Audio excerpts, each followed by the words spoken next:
Hallelujah. Thank you, Lord. We praise you, Lord. We glorify your name. I want to thank Pastor Audrey Mabley for inviting me to share the word today. It is a privilege to be here at Eternity Club Fellowship. So let's pray and get right into the word. My name is Rochelle Souza, for those who don't know me. I'm the founder of Sound of the Lord Mission. And so I am grateful to Pastor Audrey for inviting me today. Thank you. It is an honor to share the word here.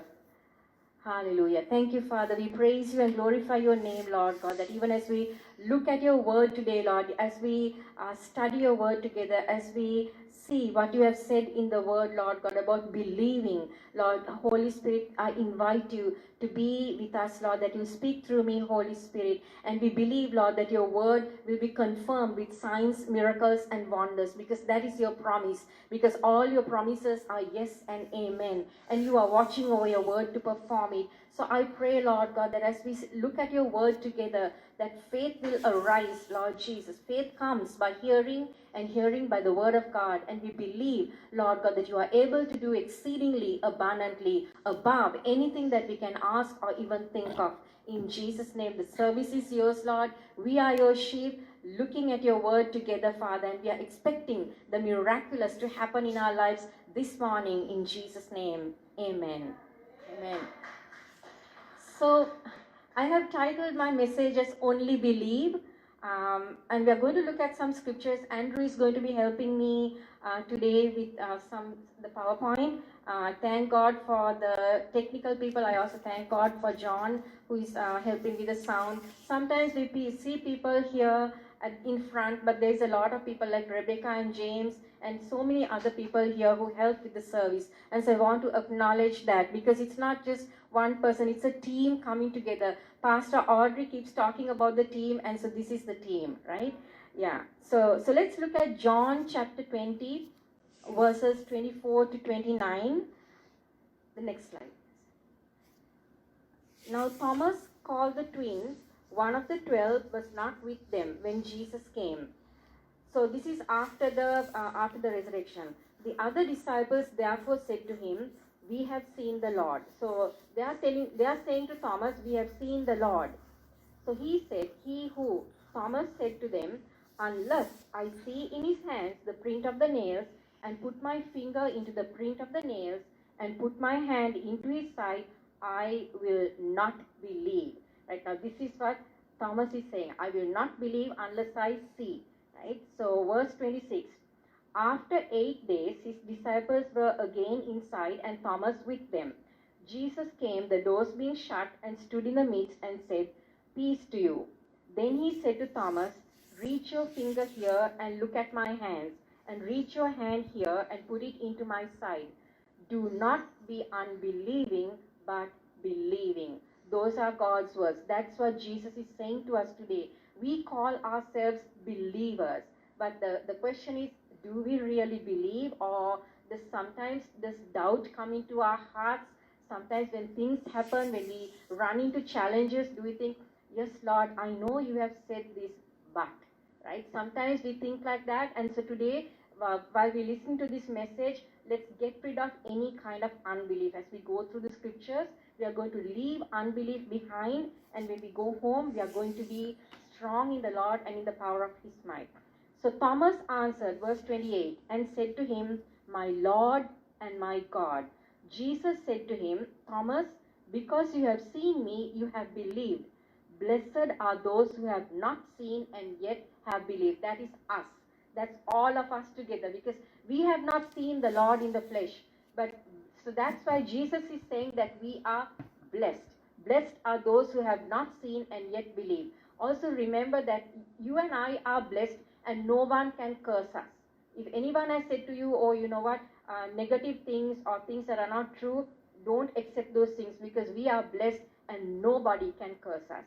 And so, because this is what Jesus said, "Blessed are those who have not seen and yet believe."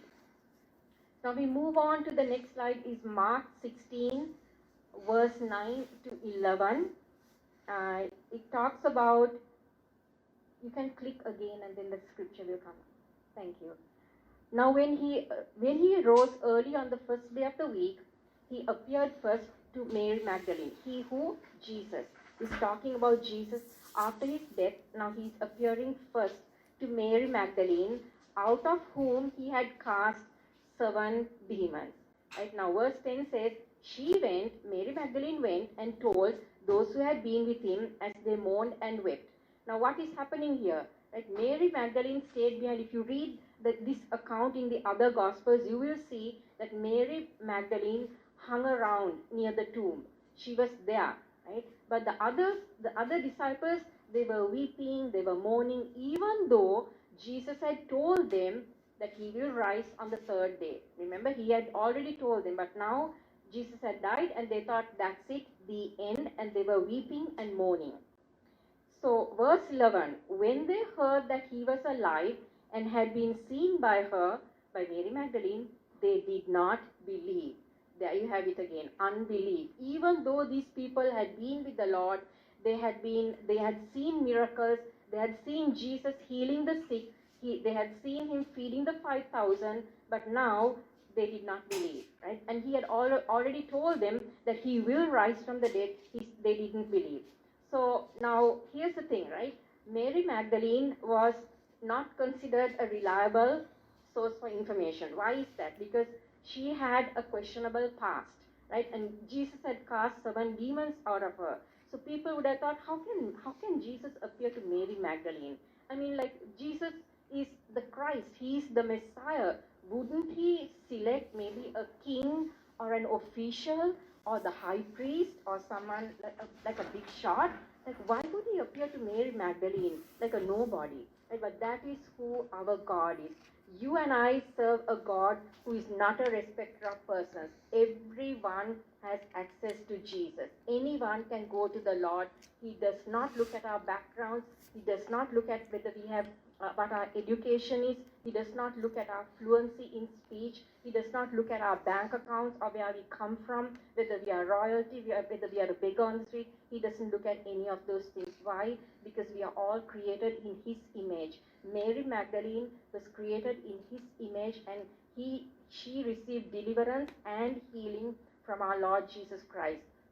Now, Mary Magdalene, they didn't believe her, so we should not limit the way that God will speak to us. God can speak to us through anyone, right? So don't put down the messenger. Remember, he spoke to the prophet through a donkey, right? And people thought that donkey in Shrek was original, but no, it was in the Bible already, right? A donkey spoke to the prophet. So here we see that Mary Magdalene, if it happened today, she would have been very eligible to be cancelled, because we are living in a society where people are put down, where people are considered like disinformation or misinformation, and people would have thought that, you know what, Mary Magdalene, she's crazy, maybe she's now demonized again. That they would have put her down. They did not believe. Now, Jesus loved to stir things up. So we got to see the humor in the word. I want to encourage all of us, when you're reading the word, when you're studying the word, look for the humor in the word, right? Jesus could have chosen anyone, but he chose Mary Magdalene. You and I are a chosen people. We are a royal priesthood, and remember whose we are, who we belong to. So let's not limit God, because he can speak through anyone. Now we look at the next slide is in Mark 16, the same chapter. We are looking at a few more verses down, 14 to 18. So later he appeared to the 11 as they sat at the table, and he rebuked their unbelief. Right? So now Jesus is rebuking their unbelief, because he knew that Mary Magdalene came and told them that he was risen, but they didn't believe, and he knew that. And so he rebuked their unbelief and hardness of heart, because they did not believe those who had seen him after he had risen. Verse 15, and he said to them, go into all the world and preach the gospel to every creature. Now look at what the Lord is doing here, right? What would you and I do, supposing we are interviewing people for a position, right? And so they mess up big time. They fail every test that you give them. And then yet, I mean, we wouldn't hire people like that, right? We would say, oh, you know what, sorry, but I cannot hire you. But look at what Jesus is doing here. they did not believe that he rose from the dead, and he's handing over the Great Commission to his disciples. He did not put them down, he rebuked them, he corrected them, but yet he commissioned them, right? So you and I are commissioned. It is amazing, Pastor Audrey, it is amazing. God doesn't look at our faults, because we are all, we are not perfect, right? But he works through with those imperfections. Every one of us is called, every one of us is valuable. He did not put them down and say, you know what, this is a lost group, let me look for somebody else. No, he commissioned them, he rebuked them, he corrected them, and he said, go into all the world and preach the gospel to every creature. I mean, this is like the gold and the silver and the diamond, and he's handing over the salvation message to these people who did not believe that he had risen from the dead. And the whole message of Christianity rests on the resurrection, right? Because if Jesus did not rise again from the dead, we don't have anything to believe in. So this mantle, this message was given to these people, and he said in verse 16, he who believes. So there's that word again. Pay attention to the word believe. I've highlighted some of those words. I put it in different colors. I like doing slides so that it's easy for you to follow through as well. And I like using color when I study the word. I highlight. Yeah, no, keep it in the form up, the last one. It's okay. Let it be. It's okay, Andrew. That's okay. Let it be. It's okay. Keep it at that. It's okay, Andrew. Just leave it at that. So sometimes I highlight those words. Pay attention to the word believe. So he who believes, you can look at it in your Bible as well. We are in Mark 16, verses 14 to 18.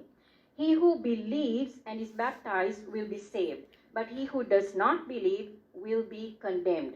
Now, this is what Jesus is saying. It's not what I'm saying. It's not what Pastor Audrey says when she preaches. We are looking at the Word of God. Right? And he said, these signs will follow those who believe. These signs will follow those who believe. He did not say, these signs will follow those who have a degree. These signs will follow those who have a PhD, or those who have a lot of money, or those who have status, or who are in a special position. He did not say any of those things. These signs will follow those who believe. That's all of us together. Every believer can work the miracles of God, because Jesus said that he said, but what he is doing, that we will do also and greater things, right? That's what he said. And so he said, in my name, they will cast out demons. They will speak with new tongues. They will take up serpents. And if they drink anything deadly, it will by no means hurt them. And they will lay hands on the sick and they will recover. He did not say they may recover. I don't know about it. Maybe if it's a good day, they will recover. He did not say that. He said they will recover. Right? Jesus did not throw out these people who failed him. Right? He did not throw them out. He commissioned them to go and preach the word. You and I are commissioned to go and share the gospel and to do these things that he said. In my name, you'll cast out demons, speak with new tongues, take up serpents. That means deliverance ministry. And if they drink anything deadly, it will by no means hurt them. And you will lay hands on the sick and they shall recover. So let's be fact Christians. Right? What do I mean by saying fact Christians? Faithful, available, teachable. Right? We have to be faithful, available, teachable. Right? FAT. Remember that. Because if you and I say that, oh, you know what, I know everything and I've arrived and I'm it. No, that's not a good spirit to have. It does not matter. The very fact that Pastor Audrey invited me, I don't have the experience that Pastor Audrey has, obviously. So that's why I said it's an honor for me to be invited here to speak. So she has so many years of experience in ministry, right? And so we have to be faithful, available, and teachable. A teachable spirit is very important for us to have. Hallelujah.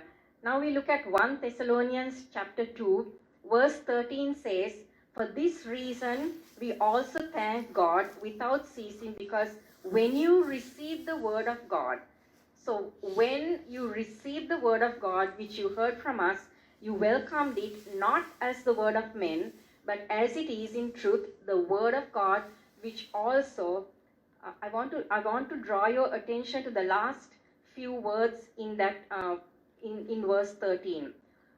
The word of God, which also effectively works in you who believe. So the word will work in you and me effectively if and only if we believe. Because let not a man who doubts thinks that he receives anything, right?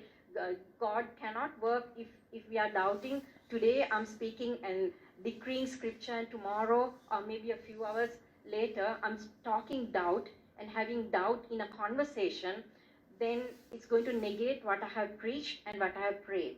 So what we pray and what we preach and what we talk, our conversation, it must be in agreement. It has to be the same. We cannot pray one thing and then talk something else.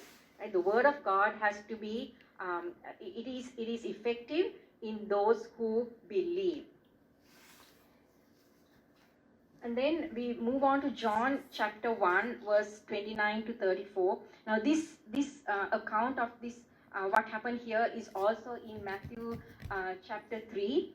So the next day, John saw Jesus coming toward him and said, now this is John the Baptist, right? John the Baptist, everybody knows John the Baptist, right? He was the person who cleared the way for the Lord to come. He paved the way. So the next day, John saw Jesus coming toward him and said, behold, the Lamb of God, who takes away the sin of the world. This is he of whom I said, after me comes a man who is preferred before me. So John the Baptist is the forerunner for Jesus, for he was before me. I did not know him, but that he should be revealed to Israel. Therefore I came baptizing with water. And John bore witness. Look at verse 32. He bore witness. John was a witness, right? And he said, I saw the Spirit. Now he's a witness. He's saying what he saw. He's saying, I saw the Spirit descending from heaven like a dove, and he remained upon him. Him who? Jesus. I did not know him, but he who sent me to baptize with water said to me, upon whom you see the Spirit descending and remaining on him, this is he who baptizes with the Holy Spirit. It is Jesus who baptizes you and I with the Holy Spirit. It is Jesus who gives us the gifts of the Spirit. And verse 34, now this verse 34 is very important. John is saying, I have seen and testified that this is the Son of God. Right now, John is testifying. He's saying very clearly here, and it's repeated also in Matthew chapter 3. We won't look at that, but just look at verse 34. I have seen and testified that this is the Son of God. So John the Baptist is saying, this is Jesus. He is the Messiah. He is the Son of God. He is the forerunner. John the Baptist was the forerunner for Jesus. And so now let's see what happens after that. Right? Now we go to Matthew chapter 11. Now John has been put in prison. Right? He has been put in prison, and everybody is mad with him. It's okay, Andrew. It's all right. Maybe just yeah, okay. Keep it like that, and then you can do. Yeah, that's better. Okay. So go to I think it's page 7, the 7th one. Matthew 11, 1 to 6. Next one. So it came, Matthew 11, 1 to 6. Now it came to pass, when Jesus finished commanding his 12 disciples, that he departed from there to teach and to preach in their cities. And when John had heard in prison about the works of Christ, so now John the Baptist is in prison, and he's hearing about what Jesus is doing. Now Jesus is healing the sick, he's teaching, he's preaching, he's going from place to place, he's going to the synagogue and sharing the word of God. And so John sent 2 of his disciples and said to him, in verse 3, are you the coming one, or do we look for another? Now, can you see the unbelief and the doubt there? We just read that John was a witness, and he testified, this is the Son of God. He said, behold, he baptized Jesus, and now he's questioning. Right? So this is where you and I have to be careful, and this is why it is important for us to stay in the Word of God, because the enemy, who is Satan, will bring doubt and say, did the Lord really say? Remember the Garden of Eden? That's how Eve got tempted, right? Did the Lord really say? So sending two of his disciples to Jesus to ask him, are you the coming one, or do we look for another? Jesus answered and said to them, and also remember that John the Baptist is Jesus' cousin, right? Mary and Elizabeth are cousins, so they are related. Jesus answered and said to them, go and tell John the things which you hear. The blind see, the lame walk, the lepers are cleansed, and the deaf hear, the dead are raised up, and the poor have the gospel preached to them. And blessed is he who is not offended because of me. Right? So Jesus was doing the works of healing. He was healing people everywhere he went. If you read the Gospels, all 4 Gospels are recorded. There's so many miracles there. There's so much of healing there. Healing is the children's bread. It belongs to you and I. It is, as a born-again Christian, it is in the covenant. God is Jehovah Rapha. That's one of his names. And healing is our born-again birthright to receive from the Lord. It does not matter what sickness has been diagnosed. It does not matter if the doctor has said, oh, this is terminal. The Lord is saying, no, it is not. Right? Because all things are possible with the Lord. So John was questioning the deity of Christ after baptizing him. Now, Jesus did not preach or teach healing. Jesus never taught healing. He never preached healing. He preached the kingdom of God. He preached the kingdom of God. Healing happened as a result of the Lord teaching and preaching about the kingdom of God.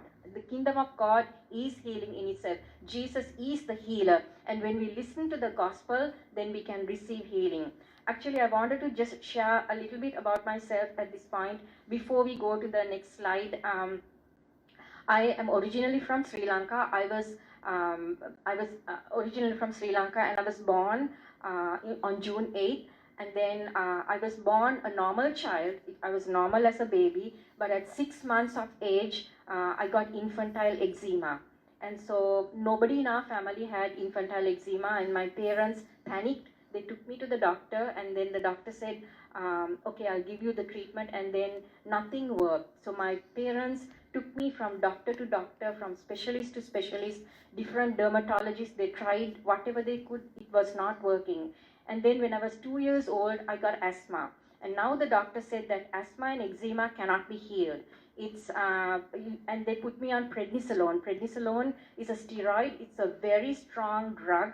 And if you can see, I have 3 sisters. All 3 of them are a head taller than me. Prednisolone is not given to small children. They never give it, but in my case, there was no other option. They had to give it. We are talking like over 40 years ago, right? And so I did not mention the year of birth. I just mentioned only the day.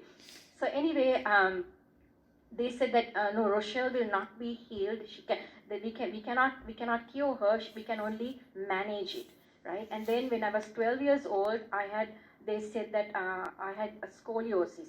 Scoliosis is curvature of the spine, and so after that I was diagnosed with rheumatism. And then they said I have rhinitis. Rhinitis is a condition where the nose, inside the nose, there's 2 tubes, right? One side was blocked, and that added to the whole asthma, and it just aggravated everything. And the medicine that I was taking became worse than the conditions that I was going through because of the side effects, right? And the side effects of taking steroids for so long was manifesting in my body. So that's why I'm going to just fast forward quite a bit, because I want to get into the scriptures. I was in a Catholic background, but when I accepted the Lord in Sri Lanka and became a born-again Christian, I started reading the Word. There were people who were mentoring me. They told me to read the Word. Catholics usually don't have a Bible. At least we didn't, right? I never had a Bible. I was given a Bible and I was told to read. And so because I was very respectful of the person who was ministering to me and mentoring me, he told me to read from Genesis. when I came to Numbers, I said, I don't understand anything that I'm reading, right? And Numbers is like, it was like, and he told me, just keep reading. And so I noticed that the more I read the word, even though I was not understanding what I was reading, my body was changing. I became stronger and stronger. The more I read the word, the stronger I became. Why is that? Because the scripture says in Proverbs 4:20 to 22 that the word of God is health to all our flesh. Does not matter where you are reading, just read. And if you don't like reading, then put in an audio Bible and listen to the word of God. So we are going to look at quickly why people become sick, right? So there are some reasons why people become sick. The first one is the law of sowing and reaping, right? So you and I are in charge of our bodies. I am in charge of my body, and I decide what I eat and what I drink. If I do not take care of my body, if I don't put in the right things, because remember that Jesus created man from the dust of the earth, right? And he gave vegetables, fruit, and all of those things. So if I decide to live on fast food every day, my immune system will break down, my body will break down, and the systems will start collapsing, right? So that's the law of sowing and reaping. So that law is already in place. So if you and I violate that law and we don't take care of ourselves, we don't watch what we are eating, then we will reap what we sow. So that's one reason. Second reason will be accidents, right? Accidents happen. We live in a fallen world and stuff happens, right? So accidents. And the third reason is enemy attack. So Acts chapter 10 verse 38 says how God anointed Jesus of Nazareth with the Holy Spirit and with power, who went about doing good and healing all who were oppressed by the devil. So enemy attacks happened, but Jesus went about doing good and healing how many? All who were oppressed by the devil. There is no sickness that is not overcome by the Lord Jesus Christ. And because the Lord lives in you and I, through the power of the Holy Spirit, we can overcome as well. When we speak the word of God, disease and sickness must leave, and healing must manifest in our bodies, right? So now I just want to mention that enemy attacks. And if you remember Job, those boils that he had, that was enemy attack, right? That was from the enemy.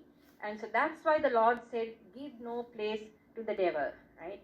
And there are other reasons also. I just want to quickly go through that just so you'll have an understanding of why some people are sick for a long time. Because I myself experienced that.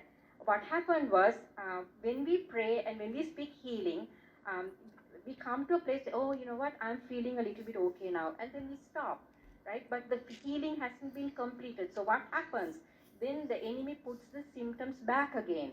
And then we tend to be comfortable and, oh, you know what, I can go to work, I'm not in pain. But the healing has not been completed. But the word says that Jesus is the author and the finisher of our faith. He completes. He who began a good work in you will be faithful to complete it. That's what the word says, right? He who began a good work in you will be faithful to complete it. Will be faithful to complete it. He who started a work will be faithful to complete it in you and me. Right? So, amen. Yes. Sickness has not been eradicated totally, so the enemy will try to put it back on us, right? And he will try to fool us. Remember, the enemy hates us, right? Because we are created in God's image. You and I are created in God's image. So we must come to the point of being fed up and say, enough is enough, devil. You are not putting those symptoms on me. You are not putting that sickness on me, because Jesus took all sickness and disease. By his stripes we are healed. He sent forth his word and healed us. And so you will not put that on my body, because my body is the temple of the Holy Spirit. Amen. Hallelujah. And another reason is that be careful of how you speak. Now, I have heard, and I used to do this as well, people who say, oh, you know what, my arthritis is acting up again. Oh, it's just my rheumatism. my arthritis, my rheumatism. So they are owning it, right? The moment you say my arthritis or my rheumatism or my this and my that, you're saying it's mine. No, it's not yours. Jesus took it. Don't take it back. Jesus took it, right? Because the enemy will be very happy to put it back on one of all of us, right? So change the way you speak. And if you need healing for something, go and say, you can go to somebody and say, you know what, the arthritis is bothering me. Can you agree with me in prayer? And let's get rid of it. It's not yours, it's not mine. Jesus took it. All sickness has been taken by him. And you and I are entitled to live pain-free, disease-free, sickness-free in Jesus' name. Amen. So, go, hallelujah. Go after the disease until it is utterly destroyed. Go after it. Don't settle. Don't settle for, oh, I'm now okay a little bit, so that's fine. No, go after it until it is completely and utterly destroyed. And the last one I wanted to mention was fear. Right? I know Pastor Audrey is going to be talking about fear next week. So fear of falling sick. Right? Remember Job. What he feared came upon him. Right? Don't be afraid of sickness. Jesus has said, fear not. If you look at the scriptures, more than 360 times, there is references to fear not. Do not fear. Fear not. Be of good courage. Don't fear sickness. Because the moment you fear, the enemy knows. When you fear sickness, you say, oh, you're fearing that, so here, I'll give it to you, right? Say no, because sickness and disease is under my feet. Satan is under my feet. That's where he belongs. Because Jesus defeated him on the cross of Calvary, and all sickness is defeated, right? So we are going to look at some healing scriptures now in Mark chapter 5. Andrew, if it is possible, I don't want to put pressure on you. It's this 11th slide. The 11th slide.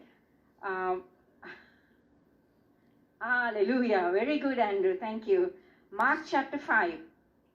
While he was still speaking, some came from the ruler of the synagogue's house, who said, your daughter is dead. Now, while he was speaking, where was Jesus? He was on the road. He was going to Jairus' house, but on the way, remember the woman with the issue of blood stopped him, right? And we know a healing took place there also. She touched the hem of his garment and she got healed.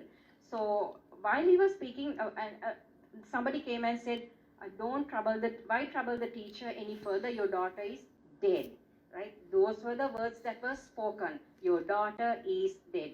As soon, verse 36, as soon as Jesus heard the words that were spoken, he said to the ruler of the synagogue, do not be afraid, only believe. Can you say those two words with me? Only believe. Only believe. Only believe. Okay? So anytime something happens, anytime you get diagnosed with something or you're not feeling too well, you look in the mirror and say, only believe. I sometimes stand in front of the mirror and I speak to myself. If I'm not feeling too good, say, no, you are getting up, you are going for a walk, I am healed by the stripes of Jesus. Do that. Speak to yourself and say, no. Like David encouraged himself in the Lord. Sometimes maybe there is nobody for you to call, maybe it's late in the night or early morning, and you cannot call somebody to pray with you. Then you encourage yourself with the word of God and say, no, devil, not on my watch. You are not putting this on me. So why trouble the teacher any further? And Jesus said, do not be afraid, only believe. And look at verse 37. He permitted no one to follow him except Peter, James, and John, the brother of James. Why is that? Because there was a lot of people crying and wailing there. They had given up, right? They had given up. He did not want unbelief coming into the room with him. He did not want all these wailing people coming in. He wanted only his disciples with him while he was going to minister to this little girl. Then he came to the house, verse 38, of the ruler of the synagogue and saw a tumult and those who wept and wailed loudly. When he came in, he said to them, why make this commotion and weep? The child is not dead but sleeping. Now, just a few verses before in verse 35, they said, your daughter is dead, right? She was dead. But look at how Jesus turned that word around with the spoken word. John 6:63 says, the words that I speak are spirit and they are life. So the words that you and I speak are spirit and they are life because Jesus is in us. Right? So he's saying the child is not dead but sleeping. He turned the situation around with the spoken word. Remember, the earth was created, the heavens and the earth was created by the spoken word. Then he said, then God said, let there be light. Then God said. So the spoken word is very, very powerful. That's why we must watch what we speak and listen to, what am I talking? Right? When you listen to somebody, you can see what's coming out of their hearts, because out of the abundance of the heart, the mouth will speak. Right? Speak the word of God. Speak the word of God, encouraging words, exhorting words, words that will build up, not tear down, words that will edify, words that will heal, words that will bring the miraculous into the physical realm. So he said the child is not dead, but sleeping. So what did they do? They ridiculed him. But when he had put them all outside, so he said, okay, everybody who does not have faith, or everybody, he wanted people out of where he was going to do this miracle, right? He put them all outside. He took the father and the mother of the child and those who were with him and entered where the child was lying. Verse 41, he took the child by the hand and said to her, Talitha Kumi, which is translated, little girl, I say to you, arise. Immediately, look at verse 42, immediately the girl arose and walked, for she was 12 years of age, and they were overcome with great amazement. Now, I want to draw your attention to how Jesus healed this child. Did he pray for hours and hours? No, it was just a few words, 2 words in fact, right? He raised her from the dead. That's the kind of faith that God has already given you and I. We already have the dead raising, demon casting out, laying hands on the sick faith, because Jesus has given to each one of us a measure of faith. So no one can say, oh, I don't have the faith to do that. Yes, you do. You do. You have it and I have it. So if you pray for someone, and I want to encourage you to pray for people, if they don't get healed, continue praying. Don't give up. Right? We continue to do God's work. We continue to pray, and they were overcome with great amazement. So I have 2 more slides, and then these 2 are very important. I just kept the best for the last. Matthew chapter 4, reading from verse 23. And Jesus went about all Galilee, teaching in their synagogues, preaching the gospel of the kingdom. There you have it. Right? What did Jesus preach? He preached the kingdom of God. He preached the gospel of the kingdom and healing all kinds of sickness.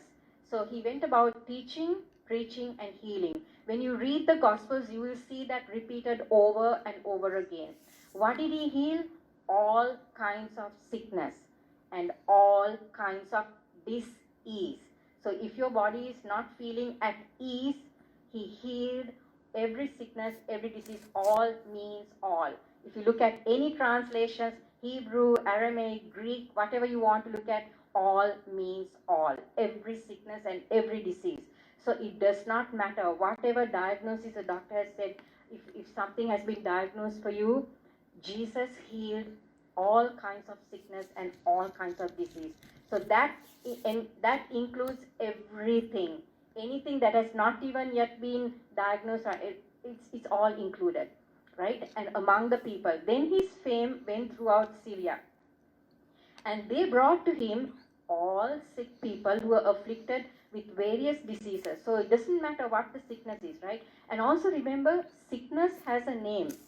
And then they have to bow to the name of Jesus, because the name of Jesus is above every other name. So sickness must bow to the name of Jesus. When you and I command sickness to leave, then it has to leave. And that this command, this commission, the Great Commission has been given to you and I. So when we pray, we command, we decree, and we say, because that authority and that power to cast out demons, to heal the sick, that has been given to you and I. So we don't ask Jesus to do it, we do it. Already authorized us, he has already empowered us to go in his name, right? And so verse 24 says, his fame went throughout all Syria, and they brought to him all sick people who were afflicted with various diseases and torments, and those who were demon-possessed, epileptics and paralytics, and he healed them. And he did not ask them, this is another thing I want to draw your attention to. He did not ask them, do you believe in me and then I'll heal you? He did not say that. Right? When somebody is sick and suffering and in pain, you don't go and preach the gospel to them and they are in pain, they are in suffering. Get rid of the sickness, get rid of the pain, and after that you can minister the gospel, you can share the gospel. First, let the person experience Jesus, Jehovah Rapha, the divine healer. Great multitudes followed him from Galilee and from Decapolis. Decapolis is the 10 cities in Asia Minor, from Jerusalem, Judea, and beyond the Jordan. And then we come to the last slide, which is the healing is God's will for you. That is non-negotiable. Never ever pray, hallelujah, yes, amen, yes.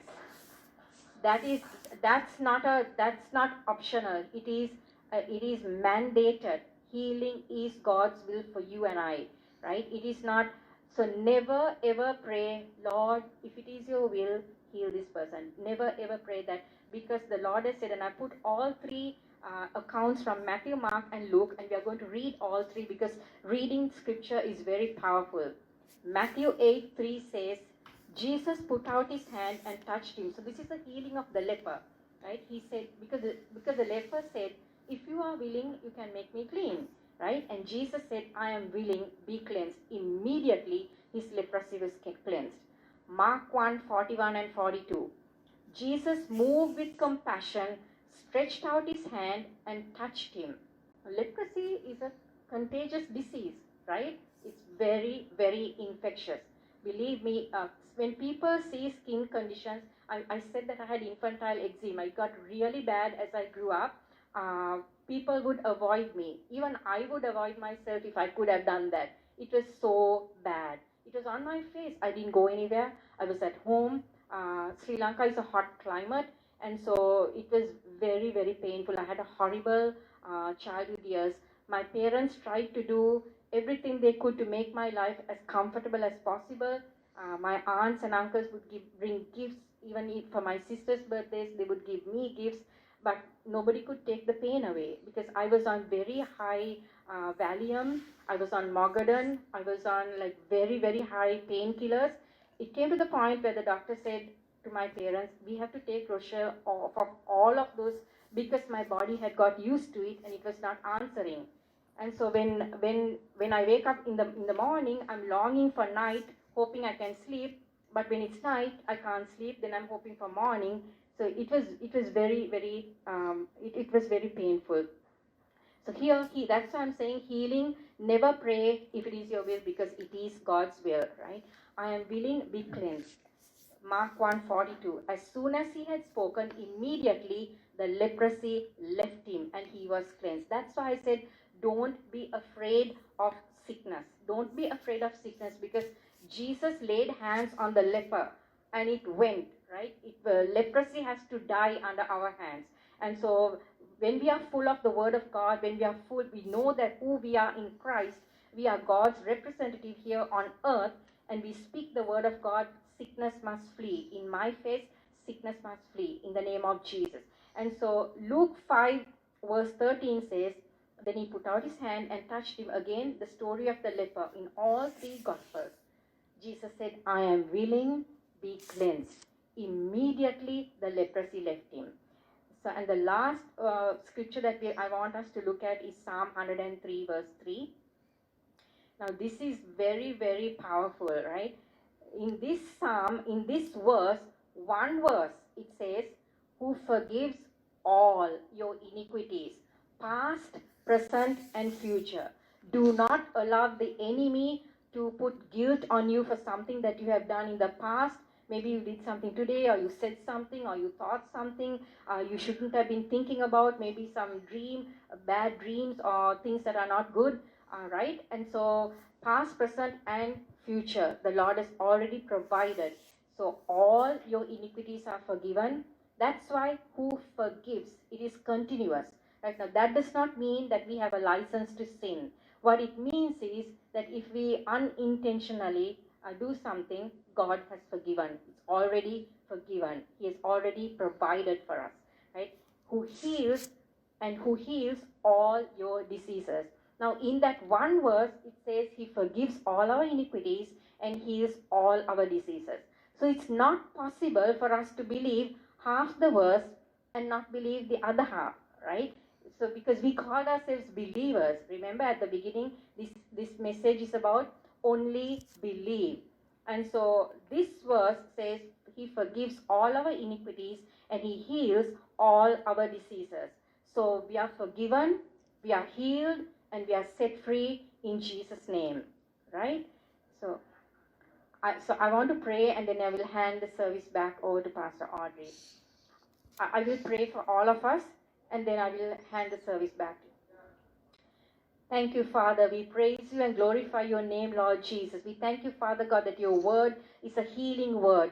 You are Jehovah Rapha, our divine healer. And today, Lord, even as we looked at your word that says that you have forgiven all our iniquities, you have healed all our sicknesses. All means all. And today, in the name of Jesus Christ of Nazareth, I pray for everyone here present in the service or anyone representing a family member who is not well. In the name of Jesus Christ of Nazareth, I bind the spirit of infirmity with the authority that you have given us to trample on snakes, scorpions, and over all the power of the enemy. I bind the spirit of infirmity and I break its hold over our bodies in Jesus' name. From head to toe, I speak life, I speak healing, I speak deliverance in the name of Jesus.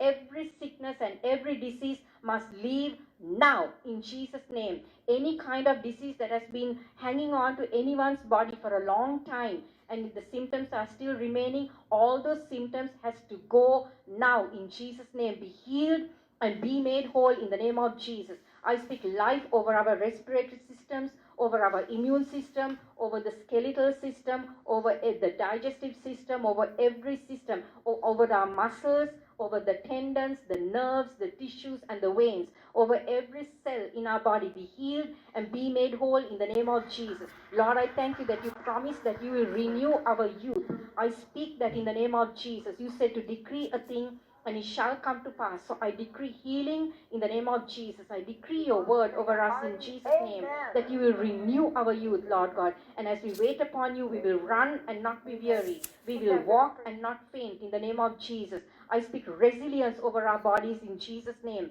I thank you, Lord God, that our brains are functioning at optimal level, that we have the mind of Christ in the name of Jesus. I thank you that we live and move and have our being in you, Lord God. And I thank you that our steps are ordered by you in the name of Jesus. I thank you for strong, healthy muscles in the name of Jesus, strong, healthy bones in the name of Jesus. I thank you, Father, that we are able to make good, productive decisions, Lord God, that whatever we put our hands to, it will prosper because we have the mind of Christ.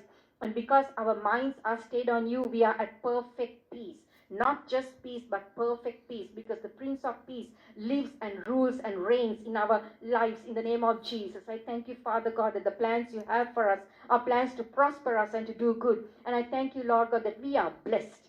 We are blessed in the name of Jesus. I thank you, Lord. We are blessed going out and blessed coming in. We are the head and not the tail, above and not beneath. I thank you, Lord God, that no weapon formed against us shall prosper. I thank you, Lord, that healing is the children's bread. It belongs to us. And I speak Jehovah Rapha. We call upon your name today, Lord, the name that heals. I speak Jesus. I speak the healing name over all of us here this afternoon in the name of Jesus. I speak the healing name of Jesus. In the name of Jesus, be healed and be made whole in Jesus' name. I also speak financial prosperity over everyone here in the name of Jesus. Every debt, anyone carrying any kind of debt, whether it's a mortgage or it's a loan or a short-term loan, any credit card debt be cancelled in Jesus' name. Every debt to be paid off in the name of Jesus. Father, you said that you are no man's debtor. And because we are your children, we should not be in debt. So I decree a wealth transfer. Let it be done unto us according to your word that says, Lord God, that the wealth of the unrighteous will be transferred into our hands in Jesus' name. So I speak that wealth transfer into ministry bank accounts, into the ministry of Eternity Club Fellowship, into Sound of the Lord Mission, into our personal bank accounts in Jesus' name. Lord, I thank you, Father God, that your children will do excellent ministry in the name of Jesus, powerful ministry, that we will not lack for any good thing, Lord, because you said that you are our shepherd and we will not want. We will not want for any good thing. Lord, I thank you that you went about doing good and healing every sickness and every disease. And I speak that over the congregation. I speak that over every person here, Lord God, who is created in the image of God. And I thank you, Lord, that by your stripes we are healed in Jesus' name. Amen.